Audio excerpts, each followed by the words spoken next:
नमस्कार दोस्तों, स्वागत है आपका केटी वॉइस स्टोरीज चैनल में। दोस्तों, हमारी आज की कहानी है नाजायज संबंध। किसी का मोहताज होना एक बहुत ही बड़ा दर्द है। उस पर मेरी पत्नी की हरकतें मुझे और भी शक में डाल रही थी। मैंने बड़ी बेबसी से अपने मुर्दा टांगों को देखा, जो चलने फिरने के काबिल न थी। मुश्किल से मैंने व्हीलचेयर को अपने बेड के पास किया और अपने हाथों से बेजान टांगों को बेड से नीचे किया। फिर व्हीलचेयर पर बैठ गया। यह सब करने में ही मेरे पसीने छूट गए थे। मैं पूरी तरह से हाफ रहा था। रात के अंधेरे में सामने वाले कमरे से मेरी पत्नी की आने वाली आवाजों ने मेरे होश उड़ा दिए थे। वह रोज मुझे दवा खिलाकर मेरे कमरे से निकलकर सामने वाले कमरे में जाकर दरवाजा बंद कर लेती थी। रात की खामोशी में मुझे उसकी अजीबोगरीब आवाजें आती थी, जिन्हें सुनकर मेरा कलेजा फटने लगता था। रात भर में सुकून से सो नहीं पाता था। फिर वह दरवाजा सुबह ही खुलता था। जब मेरी बीवी कमरे से बाहर आती तो चेहरे पर एक मुस्कुराहट सजी होती थी। उसका हसीन रूप उस वक्त और भी जगमगा रहा होता था। उसके गीले बाल देखकर मेरी जान निकलने लगती थी। जब मैं पूछता, तुम रात को मेरे साथ क्यों नहीं सोई, उठकर क्यों चली जाती हो, तो वह कोई जवाब न देती। बस एक अजीब सी मुस्कान के साथ मेरे बेजान पैरों पर नजर डालती, जैसे वह कह रही हो, तुम एक अपाहिज मर्द मुझे दे ही क्या सकते हो। वह मुझसे कुछ नहीं कहती थी, पर उसकी चुप्पी मुझे अंदर ही अंदर मार रही थी। पूरा दिन वह मेरा ख्याल रखती थी, मुझे अपने हाथ से खाना खिलाती थी, लेकिन रात को खूबसूरत साड़ी पहनकर अच्छे से तैयार होती और दूसरे कमरे में जाकर दरवाजा बंद कर लेती। रात भर की तकलीफ मेरे लिए जानलेवा थी। औरत का सजना संवरना बेमायने नहीं होता। एक बार खाना खाते वक्त मैंने उसका हाथ पकड़ लिया और कहा, मुस्कान, तुम रात को मेरे पास ही रहोगी, मुझे छोड़कर कहीं नहीं जाओगी। मुझे तुम्हारे बिना नींद नहीं आती। तुम तो जानती हो मैं तुमसे कितनी मोहब्बत करता हूँ। देखना, बहुत जल्द मैं अपने पैरों पर खड़ा हो जाऊंगा, चलने फिरने लगूंगा। मेरी आंखें बेबसी के मारे गीली हो गई थी। यह मेरी बेबसी की आखिरी हद थी। जो तकलीफ और दर्द में रातों को सह रहा था, वह अब मुझसे बर्दाश्त नहीं हो रहा था। मैं क्या, कोई भी मर्द यह बर्दाश्त नहीं कर सकता कि उसकी पत्नी सज धज कर दूसरे कमरे में चली जाए और उसे अकेला छोड़ दे। उसने मेरे हाथ से अपना हाथ छुड़ाया, फिर खाना उठाकर मेरे पास से चली गई। मैं व्हीलचेयर से चलता हुआ कमरे से बाहर निकल गया। वह किचन में थी, खाने के बर्तन धो रही थी। मैं उसके पीछे आ गया। मैंने कहा, डॉक्टर मुझे उम्मीद दिला रहे हैं कि मैं चलने लगूंगा, मेरी टांगे फिर से ठीक हो जाएंगी, फिर हम दोनों दोबारा से अपनी जिंदगी।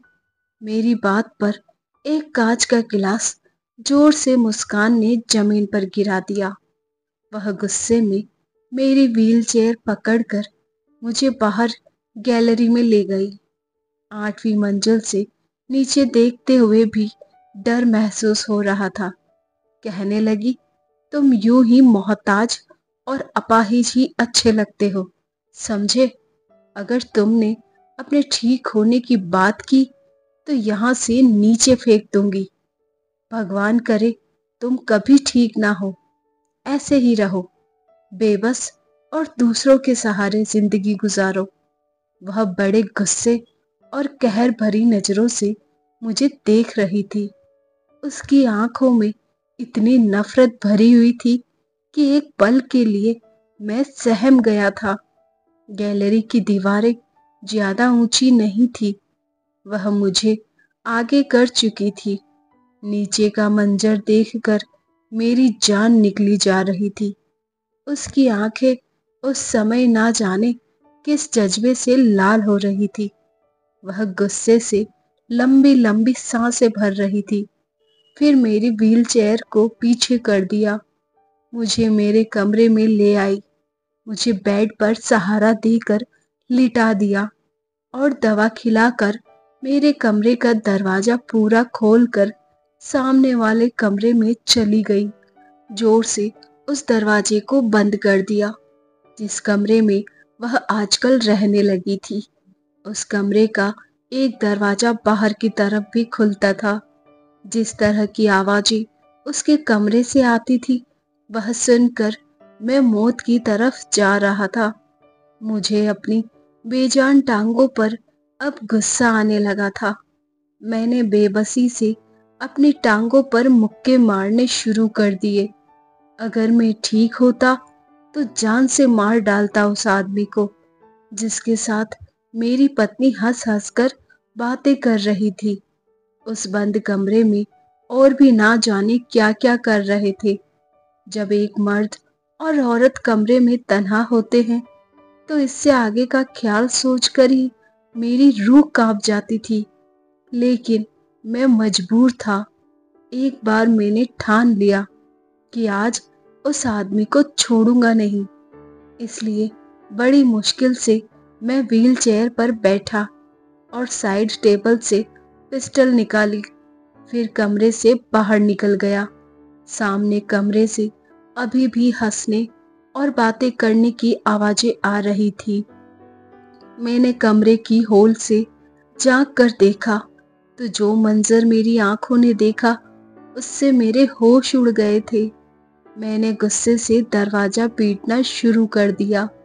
जैसे ही दरवाजा खुला, सामने खड़े आदमी को देखकर मेरे हाथ में पकड़ी पिस्टल गिर चुकी थी, क्योंकि सामने तो मेरा ही वह अपने होश उड़ाने वाला हुस्न लिए मेरे सामने बैठी थी। मुझे उलझी हुई नजरों से देख रही थी। मैंने अपने मुंह से सिगरेट का लंबा सा कश लेकर धुआं उड़ाते हुए कहा, मिस मुस्कान, मेरी तरफ से कोई जोर जबरदस्ती नहीं है। आप अपने फैसले पर आजाद हैं।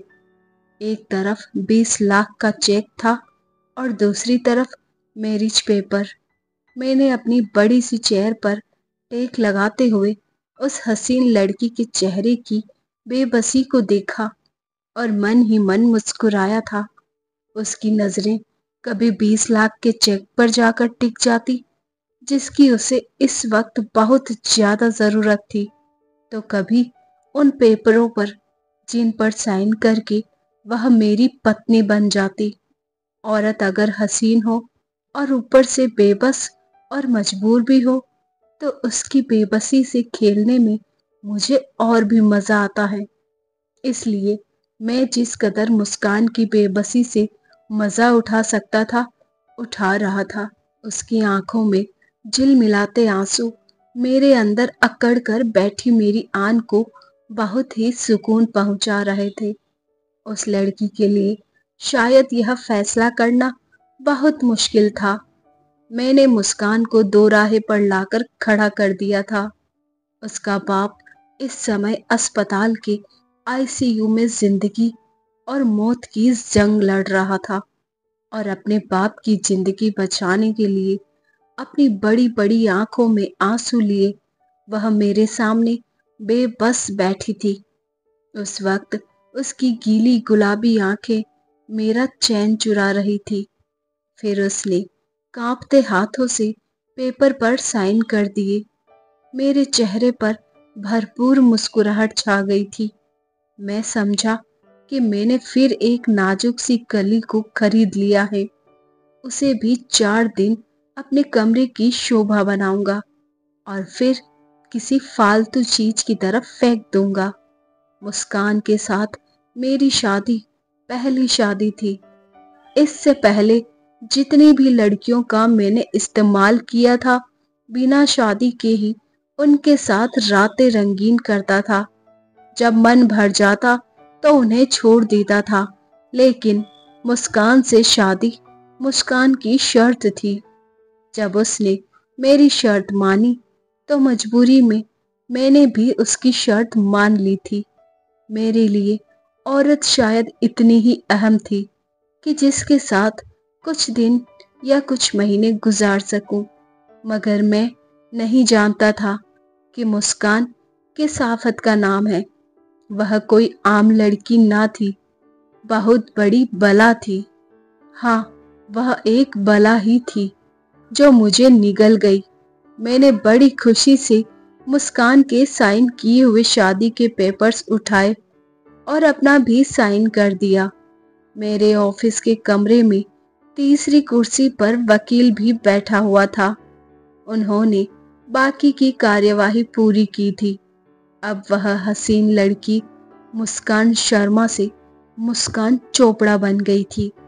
विकास चोपड़ा की पत्नी बन चुकी थी, लेकिन बस कुछ ही महीनों के लिए, जब तक मेरा उससे दिल नहीं भर जाता। मैंने एक गिरी हुई सी नजर मुस्कान पर डाली थी। वह सिर्फ मेरा दिल बहलाने के लिए थी। उसने जल्दी से वह 20 लाख का चेक उठाया और मेरे ऑफिस से बाहर जाने लगी, लेकिन मेरी पुकार पर उसके कदम रुक गए थे। मैंने कहा, मुस्कान, यह चेक मेरा ड्राइवर अस्पताल पहुंचा देगा। तुम मेरे साथ मेरे फ्लैट में चलोगी, क्योंकि आज हमारी शादी की पहली रात होगी, जो मैं बर्बाद नहीं करना चाहता। मुझे इतना सब्र नहीं था कि उसके इंतजार में अपना वक्त बर्बाद करता। उसने पलटकर मुझे तड़प कर देखा और कहने लगी, मेरा बाप जख्मी हालत में अस्पताल में पड़ा है। मैं नहीं जानती वह जिंदा भी बचेगा कि नहीं, इसलिए भगवान के लिए एक रात मुझे मेरे बाप के पास गुजारने दो। मैं वादा करती हूँ खुद ही तुम्हारे पास आ जाऊंगी। उसने हाथ जोड़ते हुए मुझसे विनती की थी, लेकिन मैं इतना रहमदिल नहीं था। अगर मैं रहमदिल होता तो मुस्कान की मजबूरी का यूं फायदा ना उठाता। मैं अपनी पैंट की जेब में हाथ डाले धीरे धीरे उसके पास आ गया। मैंने कहा, तुम्हारे पिता को इस समय इस चेक की जरूरत है, तुम्हारी नहीं। और यह चेक बहुत ही आराम से तुम्हारे पिता तक पहुंच जाएगा। और प्लीज अब मुझे बोर मत करो। कब से मुझे इन पलों का इंतजार था। यह कहकर मैंने उसकी कलाई पकड़ी और उसे अपने साथ ले जाने लगा। वह पूरे रास्ते मेरे हाथ जोड़ती रही, मुझसे मिन्नतें करती रही। वह मुझसे बस कुछ ही घंटे मांग रही थी कि मुझे मेरे पापा के पास भेज दो, लेकिन मुझे तो जैसे कुछ भी सुनाई नहीं दे रहा था, सिवाय उस थप्पड़ की गूंज के जो कुछ दिन पहले इसी लड़की ने मेरे मुंह पर मारा था। मेरे अंदर लगी आग शायद उसकी बेबसी और बहते आंसू देखकर ही बुझनी थी, इसलिए मैं बस गाड़ी चलाता रहा, उसकी किसी भी बात पर ध्यान नहीं दिया। मैं एक बहुत ही अमीर और अय्याश टाइप का 30 साल का नौजवान था। इतने तो शायद किसी ने कपड़े नहीं बदले होंगे जितनी मैंने लड़कियों को खरीद कर किसी फालतू चीज की तरफ फेंक दिया था। दौलत की रेल पेल थी, किसी चीज की कोई कमी नहीं थी। मैंने शादी भी अभी तक इसीलिए नहीं की थी कि मुझे किसी एक औरत के साथ जिंदगी नहीं गुजारनी थी। आज तक कोई ऐसी मिली ही नहीं थी कि कुछ रातों की संगत के बाद भी मेरे दिल को भा जाती। मैं मुस्कान को उसकी कलाई से खींचता हुआ अपने फ्लैट पर ले आया। फ्लैट का दरवाजा खोलकर मैं उसे घसीटता हुआ अंदर कमरे तक ले आया और उसे बेड पर धक्का दे दिया। वह आंसू बहा रही थी। मैंने कहा, 20 लाख दिए हैं ना, नहीं मरेगा तुम्हारा वह बीमार और बूढ़ा पिता, इसलिए यह रोना धोना बंद करो। और फिर अलमारी से निकालकर उसे वही गाउन दिया जो कुछ दिन पहले मैंने उसे दिया था। बदले में उस गरीब घराने की लड़की ने मेरे मुंह पर गाउन दे मारा और मेरे मुंह पर थप्पड़ मारकर मुझे अपनी शराफत की बात करके चली गई थी कि मैं उन लड़कियों में से नहीं हूं जो पैसों की खातिर इज्जत बेच देती हैं। और आज मैंने उसे उसी मुकाम पर लाकर खड़ा कर दिया था, सिर्फ 20 लाख के बदले। वह उस समय मेरी खरीदी गुलाम बन चुकी थी। जब तक कि मेरा दिल भरता मैं उसका इस्तेमाल करता, और जब मेरा दिल उससे भर जाता मैं उसे दूध में पड़ी मक्खी की तरह निकाल सकता था। हालांकि कुछ दिन पहले भी मैंने उसे 20 लाख का ही चेक दिया था, और वजह उसका बेपनाह हुस्न जिसने मेरे होश हवास उड़ा के रख दिए थे। मैंने उसके हुस्न की कीमत पहले भी इतनी ही लगाई थी, लेकिन बदले में उसने मुझे थप्पड़ मार दिया था। मैं चाहता तो उसी रात उसे जबरदस्ती अगवा करके भी अपने दिल में लगी आग को शांत कर सकता था, लेकिन नहीं। मुझे उस बेबस और मजबूर लड़की की बेबसी को देखना था। मैं चाहता था कि वह खुद मेरे पास रोते हुए, मदद मांगती हुई यहाँ आए, मेरे सामने हाथ जोड़कर रोए, गिड़गिड़ाए, तब जाकर मेरे दिल को सुकून मिलता। फिर ऐसा ही हुआ। वह आज मेरे सामने उसी गाउन में मौजूद थी जिसमें मैं उसे देखना चाहता था। नेट का खूबसूरत सा गाउन उसके बदन की खूबसूरती को छलका कर बाहर ला रहा था। वह अपने आप को छुपाने की कोशिश कर रही थी, और उसकी यह हरकत देखकर मेरे लबों पर मुस्कुराहट फैल गई थी। मैंने कहा, अब कोई फायदा नहीं है खुद को मुझसे छुपाने का। अब तुम मेरी बन चुकी हो, और मैं तुम्हारे साथ वह सब कुछ कर सकता हूँ जो मेरा दिल चाहेगा। मेरे कहने पर वह तड़प उठी थी। कहने लगी, नफरत है मुझे तुम जैसे अमीर बिगड़े हुए लड़कों से। तुमने सिर्फ मेरा शरीर पाया है, लेकिन मेरे दिल में तुम्हारे लिए सिर्फ नफरत भरी है। मैं अपने बाप की जान बचाने की खातिर खुद को तुम्हारे हाथों बेच चुकी हूँ, या यूं कहो, मैंने अपनी जिंदगी अपने पिता की खातिर दांव पर लगा दी है। उसकी इतनी नफरत भरी बातें सुनकर मेरे शरीर में आग सी दौड़ गई थी। मैंने कसकर उसे अपनी बाहों के शिकंजे में जकड़ा था, इतनी जोर से कि उसकी सिसकी निकल गई थी। मैंने कहा, मुझे कोई फर्क नहीं पड़ता, तुम मुझसे चाहे जितनी भी नफरत करो, लेकिन कुछ दिन या फिर यूं कहो कुछ महीनों तो मैं तुमसे खूब ढेर सारा प्यार करूंगा और अपने 20 लाख की कीमत वसूल करूंगा। उसके बाद तुम मुझसे आजाद हो। यह कहकर मैंने उसके खूबसूरत से बदन को चूम लिया था। उसके बाद मैंने वह सब कुछ पा लिया जिसकी मुझे जिद थी। मुस्कान मेरे पापा के ऑफिस में काम करने वाली एक छोटी सी वर्कर थी जिसकी तनख्वाह भी बहुत कम थी। एक बार मैं किसी काम की वजह से अपने पापा के ऑफिस में गया और उनसे कुछ डॉक्यूमेंट साइन करवा कर उनके कमरे से बाहर निकल गया। तभी अचानक मेरी नज़र मुस्कान पर पड़ी, तो उसके होश उड़ाते हुस्न को देखकर मेरा दिमाग घूम कर रह गया था। ब्लैक ब्लैक कुर्ता, उस पर पिंक कलर का बड़ा सा दुपट्टा, शोल्डर पर फैलाए वह चुपचाप से कंप्यूटर की स्क्रीन पर नजरें जमाए तेजी से कीबोर्ड पर उंगलियां चला रही थी। मेरी नजर अचानक उसकी तरफ उठी थी, लेकिन उसके हुस्न को देखकर नजरें पलटना ही भूल गया था। शायद मेरी नजरों की तपिश का असर था कि मुस्कान उलझन का शिकार हुई थी।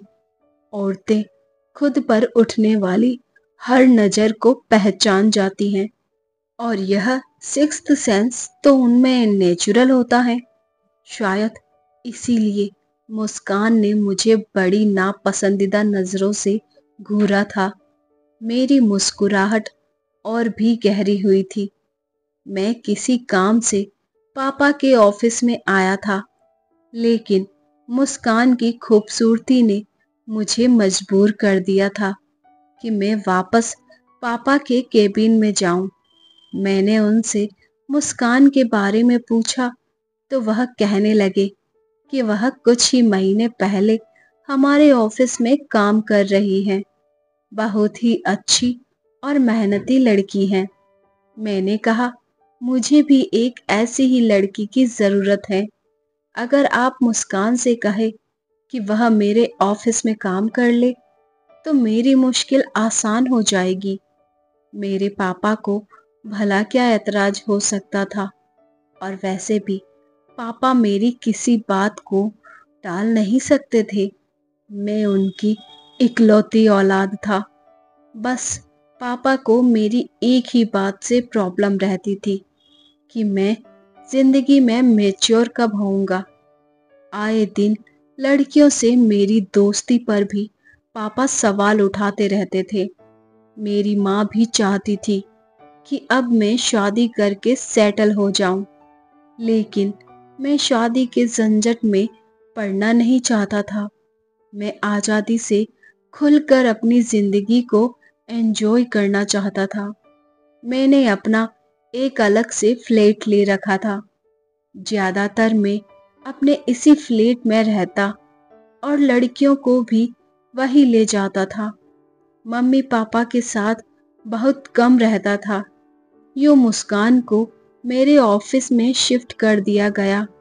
मैंने सबसे पहले काम यही किया कि उसकी तनख्वाह बढ़ा दी।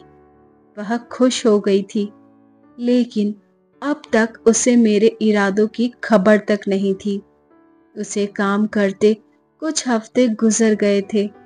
मैं उसे किसी भी काम के लिए कहता तो वह चुपचाप वह काम कर देती थी। मेरी किसी भी बात को ना नहीं करती थी, लेकिन उसने पहली बार मेरे काम के लिए ना कहा था जब मैंने उससे कहा, मेरे ऑफिस में काम करने के रूल कुछ अलग हैं। मुझे काम करने वाली लड़कियों का लुक मॉडर्न चाहिए, इसलिए अगर तुम यह जो बड़ा सा दुपट्टा ओढ़कर रखती हो, इसे उतार कर कुछ मॉडर्न कपड़े पहनकर काम करो तो अच्छा होगा, और उसके लिए मैं तुम्हारी तनख्वाह डबल कर दूंगा। मेरी बात सुनकर उसने कहा, मैं जो कपड़े पहनती हूँ उनमें मैं खुद को कंफर्टेबल फील करती हूँ। मुझे अपना लुक चेंज करने की कोई ज़रूरत नहीं है। जब मैं तुम्हारे पापा के ऑफिस में काम करती थी तब भी उन्हें मुझसे कोई दिक्कत नहीं थी, इसलिए तुम मुझे वापस अपने पापा के ऑफिस में भेज दो तो अच्छा है, क्योंकि मुझे यह सब करना मंजूर नहीं है। उसके इनकार ने मेरे अंदर तो आग सी लगा दी थी। आज तक इतनी हिम्मत मेरे आगे किसी लड़की ने नहीं दिखाई थी। मैं यह तो अच्छी तरह जानता था कि ऐसी लड़कियां जो अपने घर की खराब हालत की वजह से कमाने के लिए बाहर निकलती हैं, खुददारी के लेवल के तौर पर बड़ा सा दुपट्टा लपेट कर रखती है, अपना हुस्न छुपाकर हम जैसे अय्याश लड़कों के सामने खुद को इज्जतदार साबित करने का यह उनका एक पुराना हथकंडा है। इस टाइप की लड़कियां अपने हुस्न को छुपाकर इसकी कीमत बढ़ाती हैं, और फिर जब हम उनकी कीमत बढ़ाते हैं तो उनकी शराफत की चादर उतरने में देर नहीं लगती। इसलिए मैंने भी ऐसा ही किया था। मैंने अगले ही दिन मुस्कान से कहा कि तुम्हें मेरे साथ एक बिजनेस लंच पर जाना है, इसलिए तुम मेरे साथ चलो। सबसे पहला सवाल उसने यह किया, क्या वह ऑफिस के टाइमिंग में वापस आ जाएगी, क्योंकि वह ज़्यादा देर नहीं रुक सकती। मैंने कहा, हाँ, तुम ऑफिस टाइमिंग में ही लौट आओगी। मेरी बात सुनकर वह मेरे साथ जाने को तैयार हो गई। मैं उसे एक रेस्टोरेंट में ले आया। मेरे कुछ क्लाइंट वहाँ मौजूद थे। मीटिंग और लंच के बाद वे चले गए। मैं मुस्कान को बहाने से उसी होटल के कमरे में ले आया, लेकिन जब मैंने उसे अपने इरादे के बारे में बताया तो वह गुस्से से लाल हो गई थी। मैंने 20 लाख रुपए का चेक और एक बेहुदा सा लिबास उसके सामने रख दिया और यह भी कहा कि जब तक चाहूं तुम्हें यूज कर सकता हूं, तुम मुझे इनकार नहीं करोगी। मैं जानता था कि वह अपनी कीमत कुछ बढ़ाना चाहेगी और 20 लाख की रकम भी कम ना थी, लेकिन ऐसा नहीं था। उसने वह चेक और वह ड्रेस मेरे मुंह पर मारा और कहने लगी, मैं एक शरीफ और इज्जतदार घर की लड़की हूँ। वह मुझ पर एक नफरत भरी नजर डालती हुई कमरे से बाहर चली गई थी। उसने मेरे ऑफिस की नौकरी भी छोड़ दी। यह बात मेरे जैसे अय्याश आदमी से कहाँ बर्दाश्त होनी थी। इसलिए सबसे पहले मैंने अपने पापा से मुस्कान की पूरी डिटेल्स ली और कहा कि वह भी मुस्कान को अपने ऑफिस में नौकरी पर ना रखे। मेरे पापा ने वजह पूछी, लेकिन मैंने बस कह दिया, वह लड़की ठीक नहीं है। मेरे पापा ने मेरी बात मान ली और मुस्कान को दोबारा नौकरी पर नहीं रखा। उसके बाद मैंने उसके पिता का एक्सीडेंट करवा दिया, उसे जिंदगी और मौत तक पहुंचा दिया। और अब जब वह मेरे पास मदद के लिए आई तो मैंने उसे साफ कह दिया, मिस मुस्कान, अगर आप चाहती हैं कि मैं आपकी कुछ मदद करूं तो अपनी शराफत और यह खानदानी इज्जत को मेरे ऑफिस से बाहर रख कर आए। वह कहने लगी, मुझे तुम्हारी शर्त मंजूर है, लेकिन बदले में तुम्हें भी मेरी एक शर्त माननी पड़ेगी। मैंने हैरत से उसकी तरफ देखा और कहा, कैसी शर्त? उसने कहा, तुम चाहे मुझे एक रात के लिए इस्तेमाल करो या फिर 4 रातों के लिए, या जब तक तुम्हारा मन करे तुम मुझे इस्तेमाल कर सकते हो, लेकिन मुझे हाथ लगाने से पहले तुम्हें मुझसे शादी करनी पड़ेगी। बिना शादी के तुम मुझे नहीं छुओगे। बेशक तुम मुझे चाहे एक रात के बाद तलाक दे देना, लेकिन मैं बिना शादी किए तुम्हारे साथ नहीं रहूंगी। उसकी बात सुनकर मैं दंग रह गया था और फिर उसकी बात मेरे लिए एक एडवेंचर भी थी। आज से पहले मैंने कभी किसी लड़की के साथ ऐसा नहीं किया था। उसकी बात पर मैं जोर से हंसा और एक वकील को अपने कमरे में बुला लिया। खैर, यह शादी मुस्कान के लिए शादी होगी, लेकिन मेरे लिए यह कोई भी अहमियत नहीं रखती थी। वह मेरे लिए सिर्फ कुछ दिन या कुछ महीने की अय्याशी का सामान थी। आज वह लड़की मेरी बाहों में थी, मेरे ही फ्लैट के कमरे में, मेरे बेड पर अब बेबसी से आंसू बहा रही थी। उसकी अक्कड़ मैंने कुछ ही दिन में तोड़ कर रख दी थी। मेरे अंदर का हैवान परस्त इंसान इस कमजोरी सी लड़की से अपनी बात मनवाकर बहुत ही शांत हो चुका था। मुस्कान के पिता तड़प तड़प कर अस्पताल में दम तोड़ चुके थे। वह अगले दिन अस्पताल पहुंची तो पिता के मुर्दा शरीर को देखकर रोने लगी थी, लेकिन मुझे इस बात से कोई फर्क नहीं पड़ता था। मुस्कान का उसके पिता के अलावा और कोई नहीं था। कुछ दिन वह अपने पिता का मातम मनाती रही, लेकिन मेरे अंदर ना जाने क्यों उस लड़की की तलब अब दिन ब दिन बढ़ने लगी थी। हालांकि मेरा बदला पूरा हो चुका था। मैं उसे पत्नी बनाकर रखना नहीं चाहता था, लेकिन शायद उसके हुस्न का भूत मेरे सर से अभी उतरा नहीं था, इसलिए उसे उसके घर से वापस अपने फ्लैट पर ले आया। इस बार उसकी आंखों में मेरे लिए पहले से भी ज्यादा नफरत थी, लेकिन मुझे कहाँ किसी बात की परवाह थी। मुझे लगा बस कुछ दिन का खुमार है। जैसे ही मुस्कान के हुस्न का खुमार मेरे सर से उतरेगा, मैं मुस्कान के मुंह पर तलाकनामा मारकर उसे चलता कर दूंगा। लेकिन वह तो किसी नशे की तरह मेरे अंदर उतरने लगी थी। हर बार वह मुझे पहले से ज्यादा हसीन लगने लगती थी, इतनी कि मैं कई कई घंटे बस उसे देखता रहता था। हालांकि मुझे आज तक मुस्कान से बदले में मोहब्बत नहीं मिली थी। उसकी आंखों में मेरे लिए सिर्फ एक ही जज्बा था, और वह था नफरत का। जितना मैं उसकी संगत में रहता, उतनी ही वह मुझे अच्छी लगने लगी थी। उसका उदास चेहरा भी मुझे लुभाने लगा था। एक बार वह बहुत बीमार हो गई थी, और तब मेरी जान पर ही बन आई थी। उसे बुखार में तड़पते देखकर मेरा दिल तड़प उठा था। उस समय मुझ पर यह खुलासा हुआ कि मैं तो मुस्कान से मोहब्बत कर बैठा हूँ। उसकी तकलीफ मुझे बर्दाश्त नहीं हुई थी। मैं रात भर उसकी खातिर जागता रहा, उसका ख्याल रखता रहा। कुछ दिन में वह ठीक हो गई थी।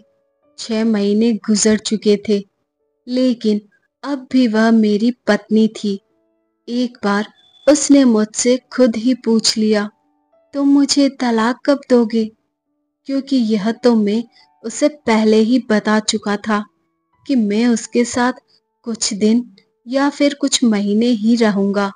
लेकिन अब मेरा इरादा बदल चुका था। मैं चाहता था कि वह यूं ही मेरे साथ हमेशा हमेशा रहे, और मैंने अपना यह इरादा उसे बता दिया। मेरी बात सुनकर उसने नफरत से मुझे देखा और कहने लगी, मुझे तुम्हारे साथ अपनी पूरी जिंदगी नहीं गुजारनी। मुझे हर सूरत में तलाक चाहिए। तुमने तो खुद कहा था कि मुझे छोड़ दोगे। यह कहते हुए वह फूट फूट कर रो पड़ी थी। मैंने कहा, मुस्कान, यह मेरे लिए मुमकिन नहीं है।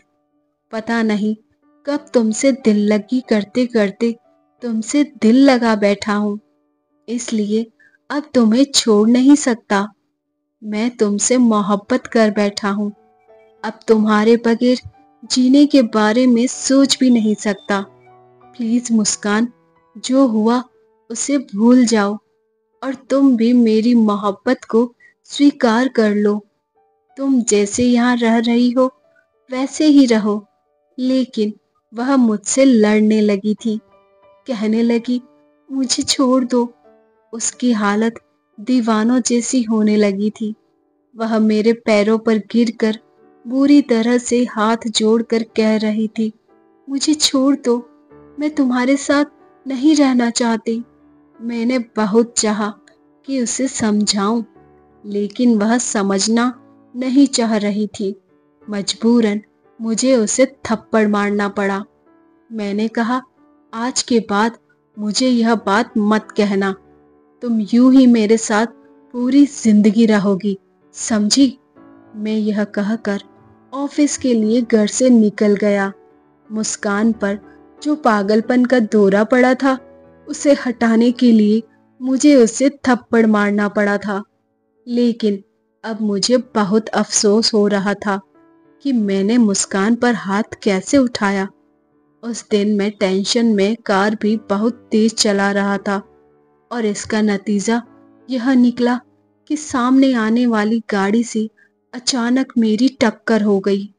मेरी गाड़ी पलटी खाकर लुढ़क कर गिर गई थी। मैं बेहोश हो चुका था। जब होश में आया तो मैं हॉस्पिटल में था। मेरे पापा के साथ मुस्कान भी वहां मौजूद थी। उसी समय मैंने अपने पापा के सामने मुस्कान को अपनी पत्नी स्वीकार कर लिया था। मेरे पापा यह सुनकर मुझसे नाराज हो गए थे, लेकिन मैं जिस हालत में पहुंच गया था, मुझे कुछ कह नहीं सकते थे। मेरी दोनों टांगें फ्रैक्चर हो चुकी थी। डॉक्टर ने मेरी दोनों टांगों पर प्लास्टर चढ़ा दिया था। डॉक्टरों का कहना था कि कुछ महीने तक तुम अपने पैरों पर खड़े नहीं हो सकते।